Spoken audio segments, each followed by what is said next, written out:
सभी साथियों को झारखंडी जोहार।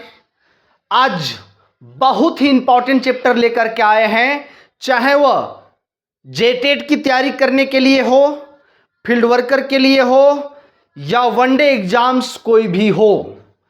बहुत इंपॉर्टेंट है, जेटेट के लिए बहुत इंपॉर्टेंट, फील्ड वर्कर के लिए बहुत इंपॉर्टेंट, हर एक एग्जाम्स के लिए है। मैं आज बताने वाला हूं 1857 की क्रांति। मैं पूरे बोर्ड में लिख लिया हूं क्योंकि इससे एक भी पॉइंट आपको नहीं छूटेगा, नहीं छूटेगा। एकदम आप 10 से 15 मिनट जो है लगातार बने रहिएगा, कॉपी और कलम निकाल करके बैठिएगा। बहुत ही शानदार तरीके से मैं आपको बताऊंगा, कॉन्सेप्ट कंप्लीट क्लियर करूंगा। ठीक है, तो चलते हैं साथियों। जेटेट वाले, फील्ड वर्कर वाले, कचपाल वाले या SSC banking, railway, one day exams, चाहे जिसकी भी आप तैयारी कर रहे हैं, जरूर आपसे क्वेश्चन पूछा जाता है। चलते हैं 1857 की क्रांति। 1857 की क्रांति होने का जो बाजा जो बज चुका था वो प्लासी की युद्ध से ही बज चुका था, 1757 की क्रांति से ही। 100 सालों के बाद एक बहुत ही बड़ा युद्ध होता है जिसका नाम 1857 की क्रांति पड़ता है।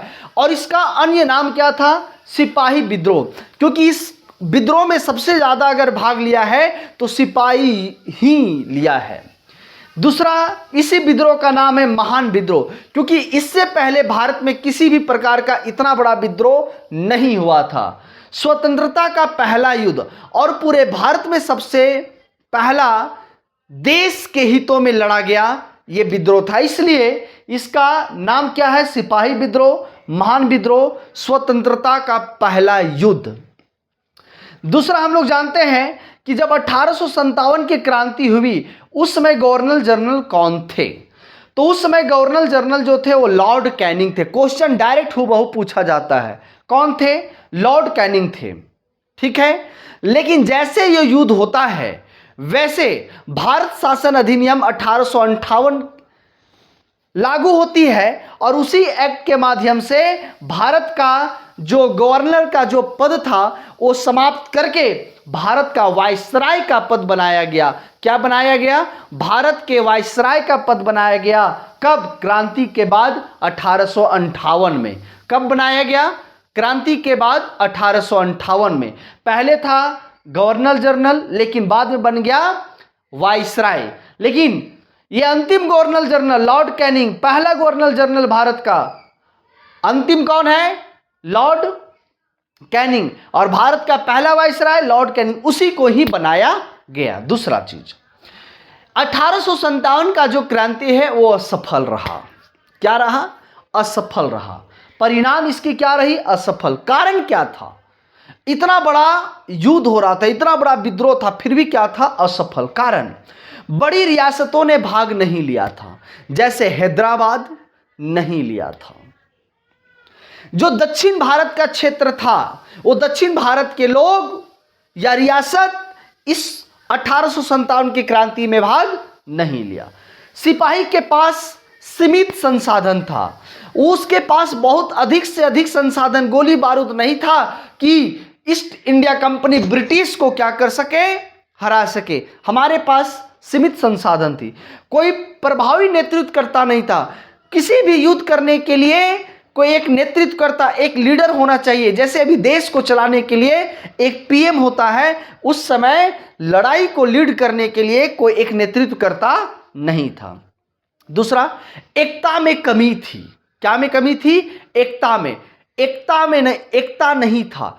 झांसी से कोई और कर रहा है, बिहार से कोई और कर रहा है, दिल्ली से कोई और कर रहा है। अगर वो एकता होता तो इस विद्रोह को सफल बनाया जा सकता था। तीसरी चीज, 1857 की क्रांति का कारण क्या था? तो सबसे बड़ी जो कारण है वो हम लोग देखेंगे राजनीतिक कारण। राजनीतिक कारण में लॉर्ड डलहौजी द्वारा हड़प नीति लगाया गया। कौन सा? हड़प नीति। वेलेंजली द्वारा सहायक संधि नीति अपनाया गया। सामाजिक कारण, धार्मिक कारण आप समझ रहे, धर्म का विरोध किया गया। आर्थिक कारण, लगान ज्यादा दिया गया, कर वसूलने लगे, साहूकार लोग जमींदारों को परेशान करने लगे।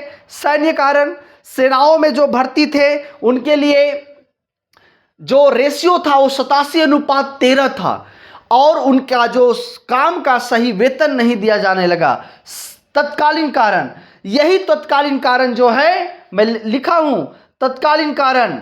इसमें जब बंदूक होता था, सबसे पहले बंदूक ब्राउन बेस बंदूक का प्रयोग किया जाता था। किसकी? ब्राउन बेस बंदूक की। लेकिन 1857 की क्रांति से पहले 1856 में न्यू एनफील्ड राइफल का प्रयोग किया जाने लगा। न्यू एनफील्ड राइफल का प्रयोग किया जाने लगा, जिस राइफल में जो ढक्कन होता है, उस ढक्कन में जो है गाय और सूअर का कारतूस लगा दिया था। गाय और सूअर का क्या लगा दिया गया था? कारतूस, जिसको दांत से क्या करना था? खोलना था। तो हिंदू धर्म के लिए भी दिक्कत था, मुस्लिम संप्रदाय के लिए भी दिक्कत था। तो ये तात्कालिक कारण था। ये क्या था? तात्कालिक कारण था। और यही कारण था कि 29 मार्च 1857 को मंगल पांडे, बंगाल का एक छावनी था, 34वें छावनी बैरकपुर, है ना? तो इस बैरकपुर का जो सेनाधिकारी थे वो मंगल पांडे थे। बोला नहीं, मैं नहीं करूंगा ऐसे। तो ऐसी स्थिति को देख करके 8 अप्रैल 1857 को मंगल पांडे को क्या कर दिया गया? फांसी दे दिया गया। देखिए, इतना गर्मी हो रही है फिर भी हम आपके सामने हैं, समझ गए ना? तो आप वीडियो में लंबे समय तक बने रहिएगा। तो मंगल पांडे को फांसी मिली। उसके बाद ये चर्चा पूरे देश में फैल गया। ये चर्चा पूरे देश में फैल गया। अब जगह जगह पर क्या होने लगा? जगह जगह पर क्या होने लगा? छिड़ गया युद्ध। तो सबसे पहले हम बात करते हैं, जब जगह जगह पर युद्ध छिड़ता है तो दिल्ली में बहादुर शाह जफर क्या करते हैं? नेतृत्व करते हैं। लखनऊ में बेगम हजरत महल द्वारा नेतृत्व किया जाता है। कानपुर में नाना साहब द्वारा नेतृत्व किया जाता है। झांसी में लक्ष्मीबाई द्वारा नेतृत्व किया जाता है। बिहार में बाबू कुंवर सिंह द्वारा नेतृत्व किया जाता है। बरेली में खान बहादुर खान द्वारा नेतृत्व किया जाता है। इलाहाबाद में लियाकत अली द्वारा नेतृत्व किया जाता है। ये कुछ इंपॉर्टेंट क्षेत्र है। क्या आपको समझ में आ रही है ना? कमेंट करके जरूर बताएंगे आप, कमेंट करके आप जरूर बताएंगे। बहुत ही मेहनत करके सारी डाटा को कलेक्ट किया गया है और आपके लिए ये किया गया है, ठीक है। अब जैसे ये विद्रोह होता है तो ये विद्रोह किसके खिलाफ किया गया था? ईस्ट इंडिया कंपनी के खिलाफ। किसके खिलाफ? ईस्ट इंडिया कंपनी के खिलाफ। तो ईस्ट इंडिया कंपनी जो ब्रिटिश थे, ब्रिटिश के पीएम, क्वेश्चन पूछ लिया जाता है, जब 1857 की क्रांति होती है उस समय ब्रिटिश का पीएम कौन होते हैं? पाल्मस्टन। कौन होते हैं? पाल्मस्टन। और वहां की महारानी कौन होती है? तो रानी विक्टोरिया होती है। कौन होती है? रानी विक्टोरिया। 1857 की शुरुआत कब हुआ? तो 10 मई 1857 का शुरुआत होता है। कहां से? मेरठ से। कहां से शुरुआत होती है? मेरठ से। और जो नेतृत्व करता थे वो कौन थे? मुगल काल के बहादुर शाह जफर। कौन थे? बहादुर शाह जफर। अब हम लोग देख लिए क्रांति कैसे भी असफल रहा, परिणाम क्या रहा, सारी चीज देख लिए। अब क्रांति के बाद क्या होता है? ईस्ट इंडिया कंपनी का जो शासन होता है पूर्ण रूप से समाप्त हो जाता है। 1858 में एक एक्ट आता है, भारत शासन अधिनियम 1858।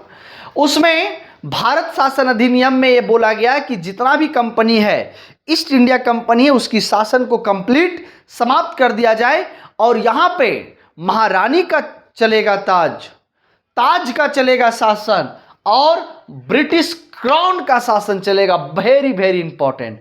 किसकी शासन चलेगा? ब्रिटिश क्राउन का शासन चलेगा। और एक बात और, 1857 के क्रांति के बाद 1858 में जो एक्ट हुआ उसमें गवर्नर के पद को क्या कर दिया गया? समाप्त कर दिया गया और वाइसराय के पद को क्या किया गया? अपनाया गया। ठीक है, कौन सी एक्ट में? 1858 की एक्ट में।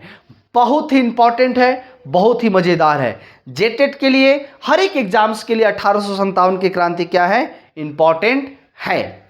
तो मुझे आशा है कि ये चीज, सारी चीज आपको समझ में आ गया होगा। आप स्क्रीनशॉट ले लेंगे, एक मज़ेदार जो है नोट्स बनाएंगे।